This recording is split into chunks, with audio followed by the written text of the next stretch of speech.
Hello everyone, welcome back. It's Empyrion Galactic Survival episode 17. I'm Enigmius, and today we have to be very careful because if we wander a little bit too far forward, that Epsilon fortress in the distance is going to splatter us with cannon fire, and we don't really want to get involved in that just yet. We're going to very soon, but not quite yet. There's a couple of drones flying around. They don't seem to be too interested in coming over here and bother us. First thing we're going to look at is our brand new ship, because we got a brand new ship. I had some difficulties with the spiky whale. Specifically, we got into a little bit of trouble with drones flying over it when I was off doing other things and shooting at it, and our turrets weren't firing back. So they lost a lot of turrets, and I kind of thought to myself, well, I can replace all the turrets and repair the ship. Or we can just start over, build a new ship, maybe learn a few things from our mistakes with the original design. So that's kind of what we came up with. We're going to jump down here. The sun is just coming up, so the timing is pretty good for this right now. This is the new hover vehicle that we've made. It's specifically designed to be a little bit more compact in terms of where everything is, so that it's easy to protect everything and not have things spread out all over the place, where the protection that we can offer each individual section is pretty mediocre. This one doesn't have the rocket turrets because I found that the rocket turrets weren't really all that useful. They weren't necessary for attacking any of the bad guys that would be wandering around on the ground. They were overkill for attacking the bases when we want the least amount of damage done to the base as possible so we don't accidentally destroy loot containers. And they're pretty ineffective for shooting down drones unless the drone is very close, because they're slow. They're slow projectiles, and once they're fired, if the drone changes its direction, usually misses. So we didn't put any rocket turrets on. We've got 6 minigun turrets and an artillery turret. And the artillery turret is actually, you can see it's shielded. All you can see is like the barrel, the end of the barrel sticking out, and a little bit of the back end here, and then it's shielded on either side. Reason being, when we are getting ready to use the artillery turret, we're generally using the ship to orient where the turret is facing, and then we're just making minor adjustments in order to aim in on our specific targets. So we can have shields on either side of the turret and not be any the less for it in terms of what we're getting out of the turret. Give it a little bit of extra protection, a little less likely that it's going to be destroyed. This is the one thing on the ship that uses some of the advanced materials that we can't find in their native form on the planet. So we want to make sure that we're preserving it as well as we possibly can. I went for a little bit more color this time around. The tailed crab and the spiky whale were basically all black. This time around I put the textured yellow and black stripes all the way around the bottom. And then I wanted the rest, sort of this midsection, in white. But if you try and paint the default hardened steel blocks white, it just comes as like this off gray kind of thing. It doesn't really look white. So we changed the texture on all the blocks that we wanted white, and then we painted them, and it's still not solid white all the way around, but it's much closer. It actually feels like it's a color other than light gray. And then we've got this green up top that kind of reflects where we are. Turn on our jetpack, because Akua is basically grasslands and forest. So we've got this deep sort of forest or hunter green, and it's one of those things where, depending on what the lighting is like, it sometimes looks black like it does here, or it's got the green sort of thing. We've got the cockpit is accessible from the front if we really need it, but it's easiest to access it from down here. There's the cockpit right there, but down here we've also got fridges, constructor. We've got some cargo containers, ammo containers, fuel tanks, oxygen station, and then more of the same going around the other side. And then, of course, that. Very convenient. And the one thing that I want to point out last, because we have to be very, very careful. We're just going to make sure.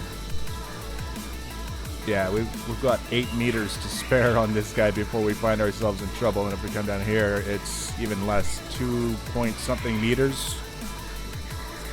If we come around the side and we look here, see all those guns? The spiky whale and the tailed crab had a bunch of stationary Gatling guns like that. They don't auto-fire. We have them, you just fire them from the hotbar when you're flying around in the ship. but I realized that the gun's not really useful even for shooting at targets in front of you, because when you're hovering, you're too far above the ground.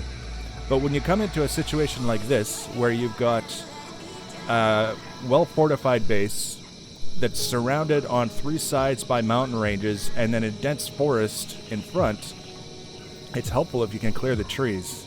And the 7 Gatling guns on the front are extremely good at clearing trees. This was once a completely dense forest up to this rock about here, full of trees. And I mean, I'm not expecting you to take my word for it. We're going to go shoot down a couple more just so you can see specifically what we're talking about. It's just so much faster and more fun than the harvester. And the downside, of course, is we don't get the logs out of it. The other downside is that it's pretty hard on the ammunition reserves. We come around here and pretend like this is what we actually wanted to clear. Of course, out of ammunition immediately.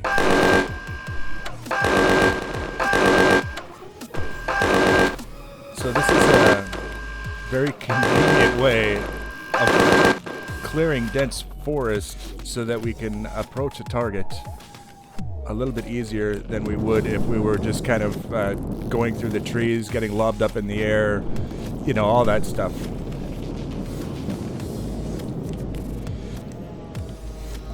I think that's making good progress, at least to expose things. There's a plasma turret. There's a rock. There's more trees.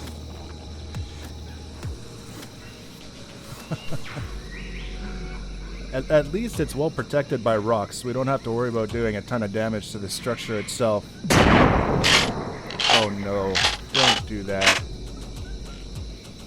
We left the turret active, so now it's taking matters into its own hands. At long last, we've destroyed 1 turret. I don't even know why it took that long, but it did. And now, maybe we can find another turret? I don't know. I'm not optimistic. All it takes is a second or two, and the thing is just wasting ammunition all on its own.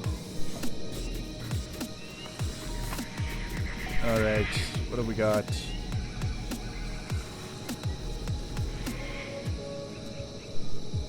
We need to clear out these trees here so that we can see what's along the front.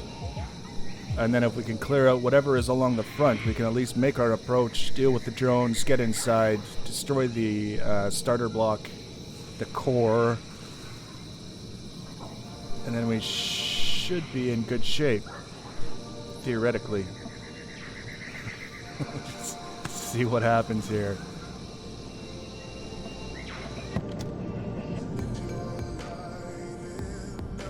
That may have been the turret. That'd be cool if it was. Because we're almost out of ammunition. Yeah, we got it. We got that guy. So now, all we can do is take our chances and push up and see what we get. Gonna switch weapons and unintentionally turn the lights off. Make sure we're reloaded. There we go. Change our view, and now it's all up to the minigun turrets.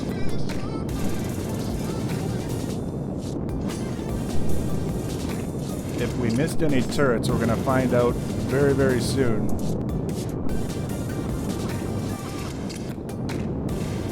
As we advance and hope we don't get launched up into the air.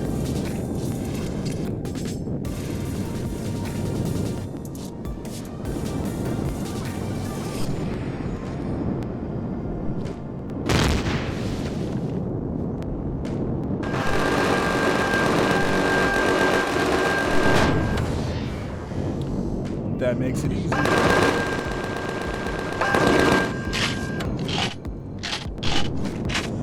think we're going to go mining for magnesium after this.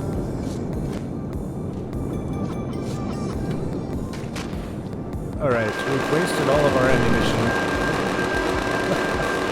We've done a lot of damage to the structure.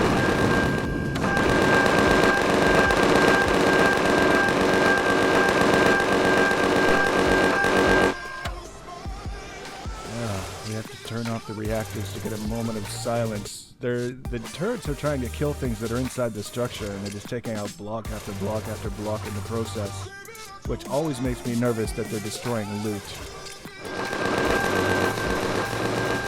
So, I think the best thing for us is to just get right in here and kill all the bad guys before the turrets kill the rest of our base.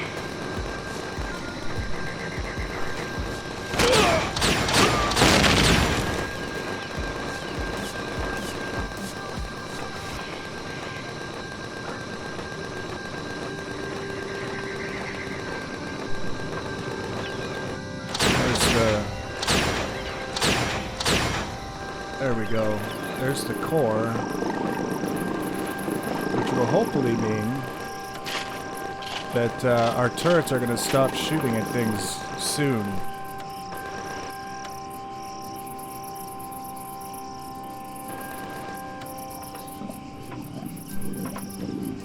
That helped. That definitely helps.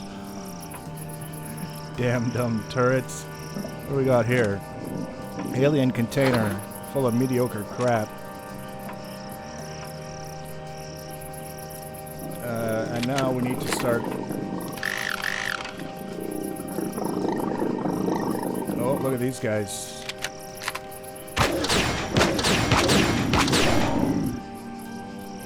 Just hanging out down here.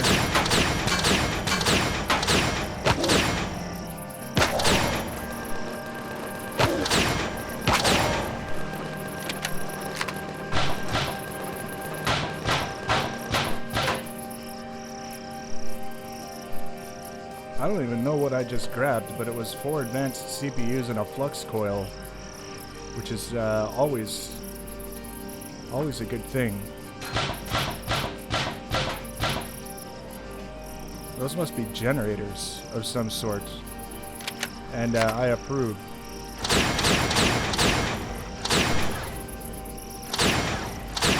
Oh, for the love of Pete.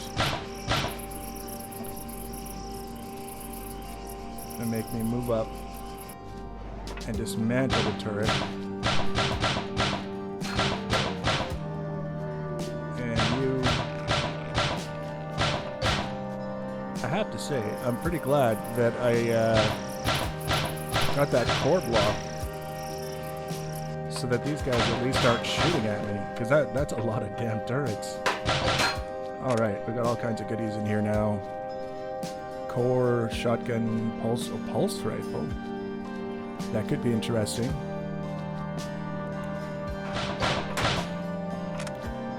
What do we got here? Elevator block, RCS for a hover vehicle, some ore. We'll definitely take the ore.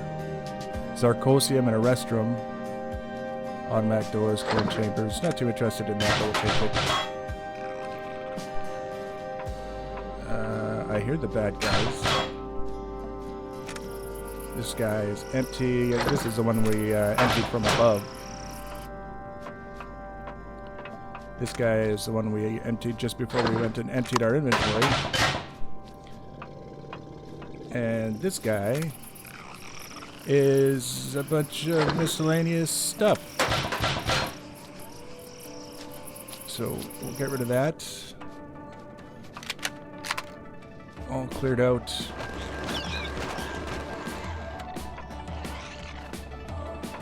Now our hover vehicle is going to war against the plant monsters outside. Which, I mean, could be worse.